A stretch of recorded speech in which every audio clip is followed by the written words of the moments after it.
লক্ষ্য করে দেখেন নবীজিকেও কি জাদু নাকছে? নবীজিক যদি জাদু নাকছে তা আমরা তো সাধারণ মানুষ, আমাদের তো লাগতেই পারে, তাই না?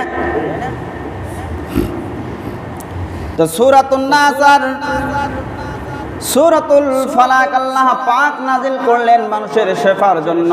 আল্লাহ বলেন এই কোরআনুল কারীমটা হচ্ছে মানুষদের জন্য শেফা। এই কোরআন দিয়ে তারা রোগ থেকে মুক্তি পাবে।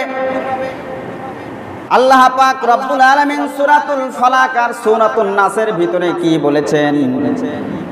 যখন আমরা সূরাতুল ফালাক আর নাসের প্রত্যেকটা আয়াত থেকে কথা শুনবো আমাদের বুঝে আসবে। বলতেছিলাম অনেকে আছে জাদু মন্ত্র বিশ্বাস করে না, জাদু কি? আসসিহরু হাক্কুন, জাদু হচ্ছে সত্য। অনেকে বলে আবার জিন কি? জিন জাদু বিশ্বাস করি না। জিন আর জাদু যদি কেউ বিশ্বাস করে সে মুসলমান থাকতে পারে না। কথা কি বোঝা যায়?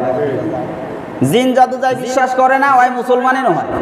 আরে জিনের নামে তো আল্লাহ সূরাই দিয়েছে, আর তুই যদি জিন বিশ্বাস না করিস তাহলে তোর ঈমান থাকবে? জিন মানে না মানে কোরআনের সূরার জিন নিয়ে মানে না। আর কোরআনের আয়াতকে একটা সূরাকে যে মানবে না ওই মুসলমান থাকবে? মুসা আলাইহিস সালামের সময় জাদুর প্রতিযোগিতা ছিল।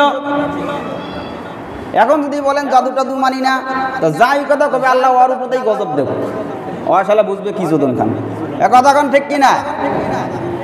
জাদু আর দুষ্ট জিনেরা মানুষদের এত ক্ষতি করে, যারা এই খপ্পরে পড়েছে তাদের জীবনটা নিয়ে তারা বুঝে যে আমার জীবনের কোনো মূল্য নাই, তেজপাতা হয়ে গেছে, তেজপাতা। যারা জিন এবং জাদুর কবলে পড়েছে এদের জীবন কি হয়েছে? আর তেজপাতার তাও দাম আছে। এরকম অসংখ্য মানুষ আমি দেখেছি জীবনের কোনো স্বাদ নাই, বিভিন্ন দ্বারে দ্বারে বিভিন্ন জায়গায় ঘুরে বেরিয়ে তারা এই জাদু থেকে মুক্তি এখনো পায় নাই। এরকম অসংখ্য মানুষ আছে। তাই বলতেছিলাম রাসূলুল্লাহ সাল্লাল্লাহু আলাইহি সাল্লামের উপরে জাদু করা হয়েছিল। আমি আপনাদেরকে এই তাফসীরে শিখায়া দিব যে আপনারা জাদু থেকে কেমনে মুক্তি পাবেন। কবিরাজিগিরি শিখাই দিব আজ আপনাদের, তাই হুজুরের করে দৌড়ি রাখবে না। আজ যদিও না হয় সামনে শুক্রবারে ইনশাআল্লাহ কবিরাজি কাক কয় আপনাদেরকে শিখাই দিব, আর কবিরাজি বাড়ি দৌড়া লাগবে না। পারবেন না ইনশাআল্লাহ? সূরা ফালাক আর সূরা নাস আল্লাহ তাআলা কিসের জন্য নাজিল করছেন? তাবিজের জন্য। কিসের জন্য? কথা কয় না। তাবিজ শব্দের অর্থ কি? আল্লাহর কাছে সাহায্য চাওয়া। আল্লাহ তাআলার কাছে কি চাওয়া? সাহায্য চাওয়া, পরিত্রাণ চাওয়া, আশ্রয় চাওয়া। আল্লাহ আমাকে বাঁচাও।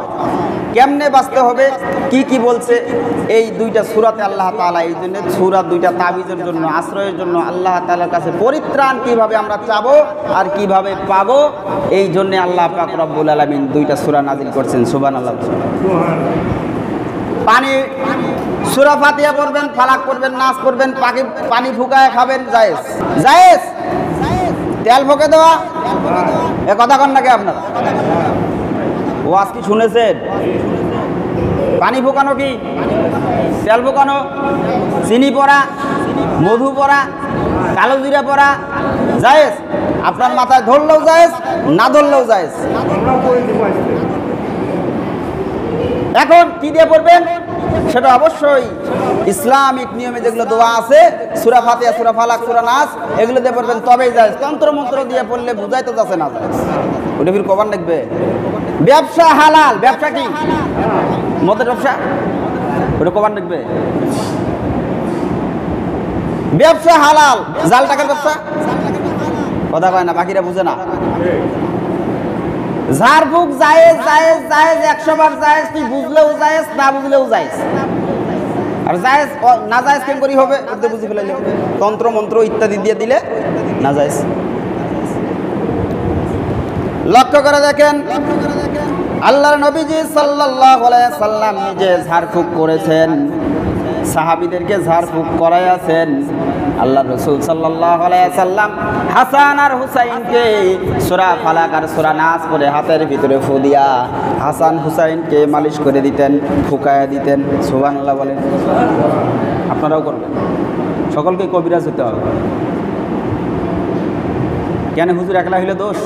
হুজুর ঝাড়ফুঁক করে, তোমরাও করবেন আস্তে। নিজের চিকিৎসা নিজে করলে হুজুর করে তো আসি লাগবে না, কথা বুঝেন নাই?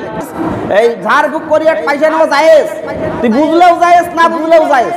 ও পয়সা দিব গাট কাটায়, মাংনা নিলে খুব ভালো লাগে, এ কথা কন না কে?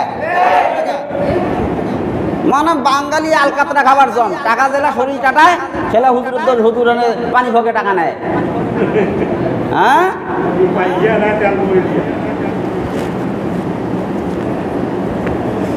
এক সাহাবীর দলেরা তারা সফরে যাচ্ছিল, ঘটনা শুনেন কেমনে জায়েজ টাকা নেওয়া যায়, জায়েজ দলিল দিয়া যায়। সাহাবীরা তখনকার সময়ে সফর করতেছিল, যাইতে যাইতে তারা একটা রেস্ট নিচ্ছিল একটা জায়গার মধ্যে। এমতো সময় ওই গোত্রের একজন লিডার ছিল, সেই লিডারকে সাপে কামড়াইছে।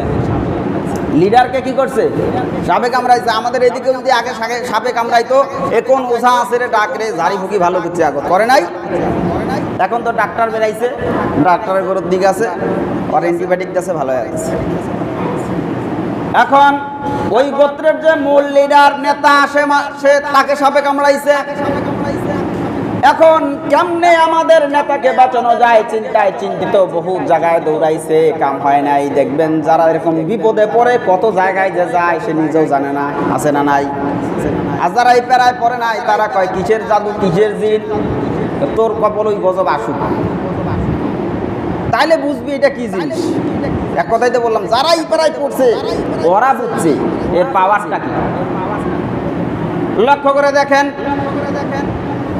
এবার তারা ওই সাহাবীদের কাছে এসে বললেন, তোমাদের এখানে কেউ কি আছো যে ঝাড়ফুঁক করতে পারো? আমাদের দলের যে নেতা তাকে সাপে কেটেছে, যদি তোমরা কেউ ঝাড়ফুঁক করতে পারো, আমার নেতাকে যদি ভালো করতে পারো, তাহলে ভালো করে দাও, তোমাদের পুরস্কার দেওয়া হবে। এক সাহাবী ডাকতে বলেন, আমি পারবো। সুবহানাল্লাহ। কিন্তু একটা শর্ত আছে, আপনার নেতাকে ভালো করে দিব, এক পাল বকরি দেওয়া লাগবে। পাল, একটা দুইটা, তখন তো পাল সিস্টেম, মানে ওই পালের ভিতরে যা আছে সব।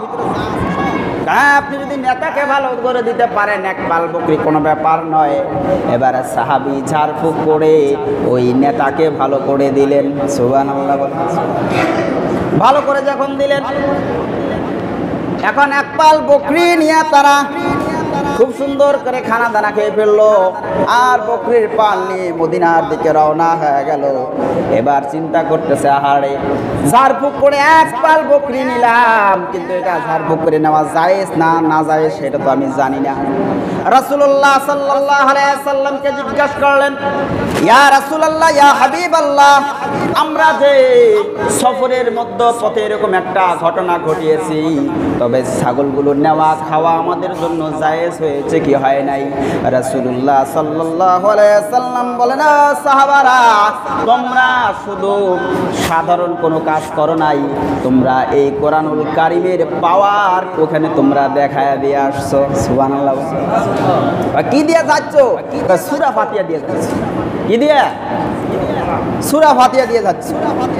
আমাকেও এক প্রবীণ মুরব্বী বলছিল যে সূরা সাপে যদি কামড়ায় মাকলা বাসের পাতা দিয়া সূরা ফাতিহা 41 বার পড়ি, 41টা টান দিবেন আর সাপের বিষ নামে যাবে। ওই কথা এই কথাই তো আমি মিল পাইছি।